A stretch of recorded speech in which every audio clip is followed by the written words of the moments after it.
They're still all in the textbook room, but I do not use a textbook at all in the classroom. I use technology in centers all week long. I don't pass out homework at all, which you've probably seen that. I think that was part of my thing. And here's why. I taught 10 years in Memphis City Schools. Most of my children, my 6th graders, first of all, were several reading levels below grade level. And I still have that. I teach 5th grade, and a lot of my students are on a 2nd and 3rd grade reading level.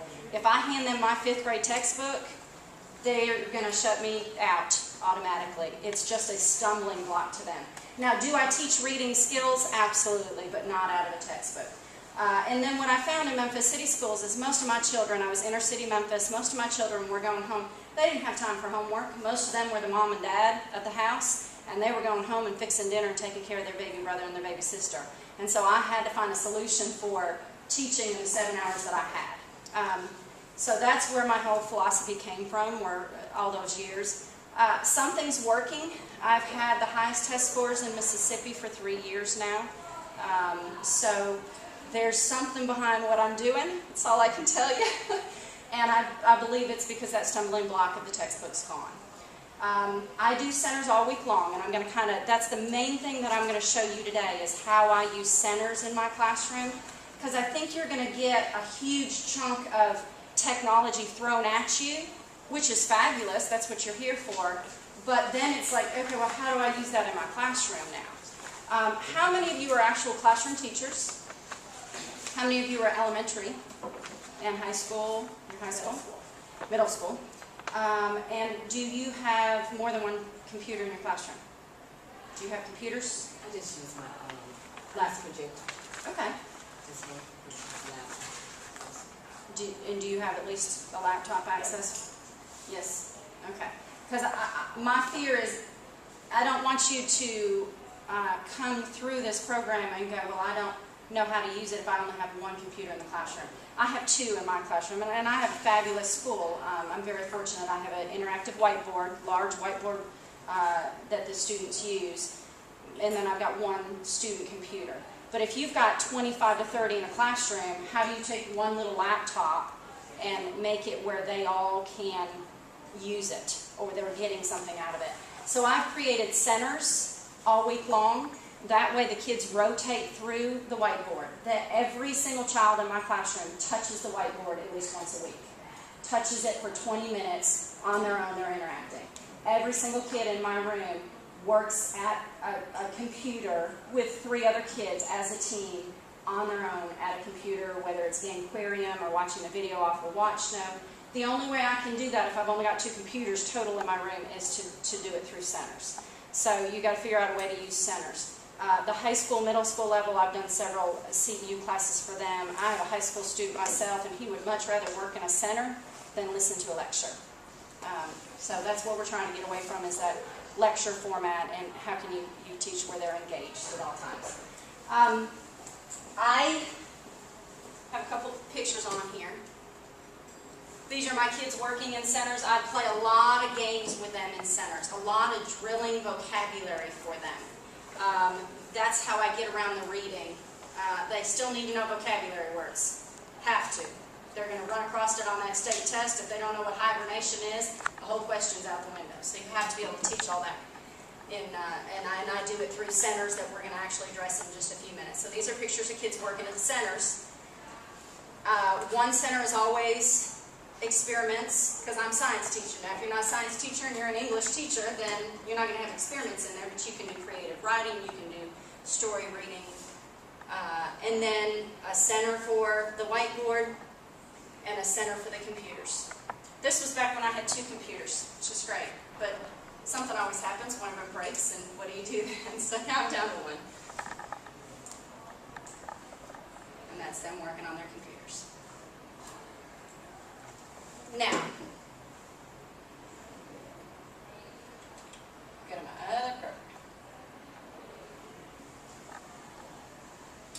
I'm going to encourage you, if there's one computer program that you use in the classroom, if you have a whiteboard, do y'all have interactive whiteboards, or you have a projector? Yes? If you have a projector and you're still at that point of I'm not sure what to do with it, The one program that I'm going to encourage you to figure out how to use if you don't already is PowerPoint. I, every week, open up PowerPoint and open up Google Image. Are you all familiar with Google? Not just Google, but Google Image. Click on the image box. It opened up a whole new world for me.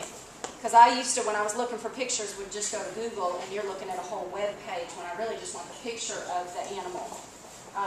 So when I do my PowerPoint on Mondays, all I give them is that one vocabulary word and a picture to go with it. And then I'm going to talk to them about hibernation, not because they're going to read about it in a textbook that they don't understand. And you can stop videotaping, that's fine. I don't want them to read about hibernation in a textbook at a reading level that they don't have yet. So I'm going to give them a picture of hibernation that they can all get, regardless of whether on a second grade reading level or an 11th grade reading level, because that's my range. I literally have a student in my classroom right now at an 11th grade reading level, and I have a 1.7 reading level, all in one classroom. So how do I engage both of them? A picture tells 1,000 words. So on PowerPoint, if you can drop in those pictures, then I can talk about hibernation with them. The other thing that does is they don't just memorize a definition. Because anyone can memorize a definition and not get it. Happens all the time. I did it in high school. Don't know about y'all, but I'd memorized till the cows come home. Didn't mean I understood it. So I don't do a lot of memorize this definition. I give them, I think you have flashcards in your little booklet. And I'm going to talk fast. You'll have to forgive me. I teach a 10-hour CEU class on this. This is my 10-hour CEU that I'm trying to consolidate into 50 minutes. So I'm not sure what we're going to get and what we're not going to. I'm just going to throw things at you. You soak in as much as you can. Let me talk about my lesson plan. I'm giving the teachers this in particular because this is every week for me. Monday, we call that Miss Matthews Day. That's my day. That's my lecture day. That's when I introduce my slideshow and vocabulary words, and I do some kind of group lesson with them that day. I might bring up a watch no video for us all to kind of introduce the concept together and talk about it. I might do a group activity with them. Monday's the only day that I lecture to any of my kids. Okay? So Monday's my day, and you'll see that on my little thing. Tuesday, Wednesday, Thursday, kids rotate through centers, probably 20 minutes each. And we're going to try to actually work out some centers today. If I can get that far, I'm going to show you what my centers are. They're real easy, homemade centers. I don't go buy anything. Well, I do buy things on occasion, but not often. So, homemade centers, Monday, Tuesday, Wednesday, Thursday. Friday, we call that test and rest day. Okay, Friday, they're going to have a multiple choice test. People ask me why my scores are so high. I firmly believe it's because I do a test every Friday that is just as difficult as the state test. The wordings, the multiple choice format, everything as closely aligned to a state test as I possibly can, so that when May comes, they don't freak out over how to take a test. They get it every week. And my test is in here, so you'll be able to see that in a minute. So that's just how my week is laid out so that I can get all those centers in. And by the way, I have an 80-minute time period that I do that in. So that kind of gives me some time, 20 minutes at each center, plus some free time for me to address whatever I need to for the day. If you'll go to the back of the lesson plans, because I'm not going to get there, that's step-by-step directions for PowerPoint and how to drop in pictures like mine. If you want to try to work that out, you might even be able to find some time later on today to do something with PowerPoint. The next thing is, again, a lot of pictures there. This would be like their textbook. I give them a study guide every week, but their study guide, if you'll note, this is their study guide. Not a lot of writing on there. Why? Because I'm trying to get rid of that writing, trying to get them to not memorize the definition, but understand it. So I'm going to put pictures in there as opposed to actual writing form. But on the back of page 12, if you'll look at that for just a second, these are my vocabulary words for the week. And I handwrite them. Somebody said, with all the technology you do, why do you handwrite your flashcards still? And I don't know. I've been teaching 18 years. It's just how I do things. But it's quickest for me. I take a white piece of paper, I fold it and make those little lines on it, and I handwrite in their definitions and photocopy it for them. They cut them out. I write those for them. They don't write them. Why? Because it's wasting time. For them to handwrite those definitions, very few of them are kinesthetic learners where handwriting is going to help them. So I write that for them. It's one of the only copies I make for them during the week. It's much quicker. They just grab a pair of scissors, cut them out, and then I start this PowerPoint. And if you'll notice, number 1 goes with the definition. When an animal becomes dormant during the cold months to help save their energy, that's when I start my PowerPoint. The answer is hibernation. You're going to flip over the back of that little flashcard, write hibernation. See how you're going to do something like that. Write mimicry, and then we're going to talk. I'm going to spend some time talking about. We're going to learn the Jack. What the kids always know this, and I never knew it. Red and black. Do y'all know it? Anyone know? About how to know which one's the dangerous one, which one's not. No, on this. It's like yellow and black. Yellow and black. You're okay, Jack. Yeah, and Yeah, my kids always know it. I never have to learn it because they're yellow and red. You're dead. So if yellow touches red, you're dead. Yellow and black, you're okay, Jack. Oh. yeah, that's how. I thought you meant the poison, because someone told me to look in the eyes You can. about the poison. One ring, the other one. You can also look at their face shape. But most time I don't want to get close enough to see your eyes. Yeah, I understand. Okay. But, you know, I teach on mimicry. We stop and we talk about why does one want to look like the other one. One's dangerous, and we go through that and talk about the dangerous one. The other one's not dangerous. He's harmless. Why would he want to look like the one? You know, so because the picture's up there and it's usually on my large screen, we can talk about it, again, without the stumbling block of the reading. So their flashcards go with the pictures that we do. I have a lot of my students, and maybe it's because they're 5th graders and they think it's cool to walk around with their little flash drive on their lanyard, but they will bring in their flash drive to me on Monday, and I'll download the PowerPoint for them. They can access it on the internet too, but a lot of times they want it on their little. I think they just think it's cool to have it around their neck. All right, I brought my flash drive for you, Miss Matthews. So I download that for them, and then they can study with it at home. Okay. So that is my Monday. That's my day with them, the lecture. That's how we learn all of our vocabulary. One thing I want to emphasize to you, even though this is not technology related, later on, when you have a minute, if you'll look at my definitions and then you go to my test at the end of the book, at the end of the little packet, you will not see any of my definitions word for word on the test. You won't find them. My flashcards, and it takes my kids a couple of weeks to figure that out. Don't just memorize that flashcard, because it's not going to be written that way on the test. Why? Because they don't come into Miss Matthews' class to figure out how to write the state test questions and how did you write your definition and how did you teach your definition. They don't do that. So you want to get them out of the mode of looking for word-for-word definitions. If you put it word for word on your test, that's all they're going to study. Okay? So and you can go back and compare that later on. You're not going to find any of my definitions from flashcards. Now, the hibernation's there, mimicry's there, but it's not worded that way. So be real careful that whatever definition you give them, you do it a different way on the real thing. Okay? All right. The other little things that are in your packets are just because in a minute we're going to go through centers. And I've had a lot of people in my CEU class, they want a copy of that. Oh, I want to do that in my room. Can I have a copy? So I've tried to put my blank copy of Bingo, my blank copy of the cartoons right in there for you. Okay? Centers is what we're going to do for the next few minutes, and we're probably going to have 2 minutes with each center. That's what it looks like. I usually do 20 minutes at each center.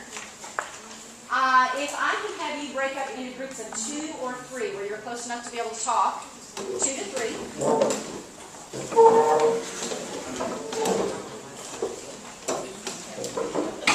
Okay, y'all center 1, and y'all center 2.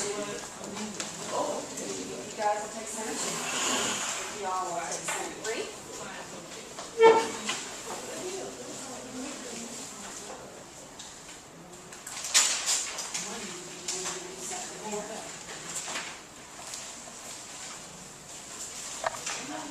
Center 5.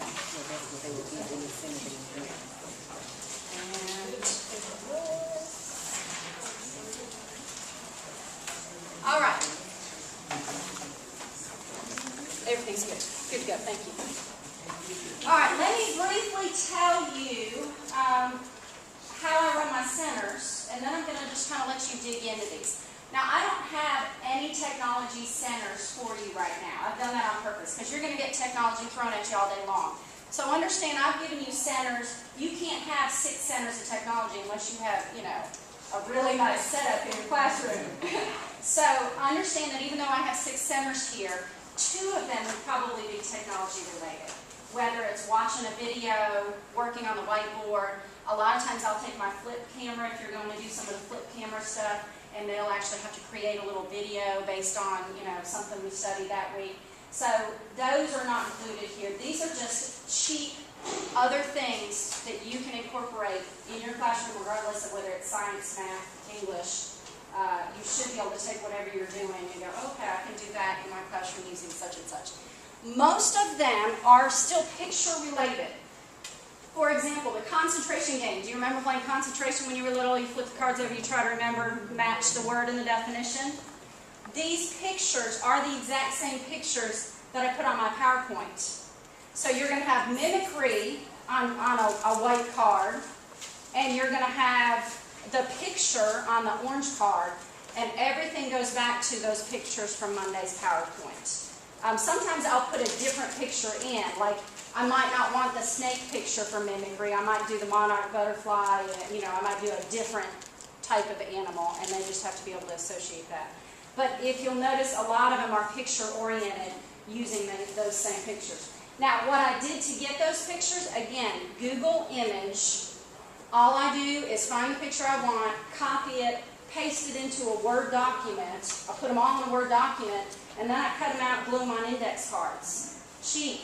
As long as you've got a printer and some index cards, cheap way to do a center, okay? Most of these they've just been pasted on a Word document of some kind.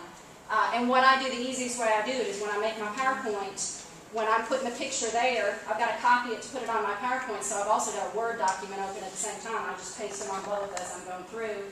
Then I know I've got all those pictures already there for me. Okay? So if you'll open up your center and just kind of read through your directions, all of my centers are going to have directions in them for the week. And it's important that my kids actually read through the directions to understand what they're doing. So somebody at your team's got to read through your directions for them. Yeah. I got it.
So they'll just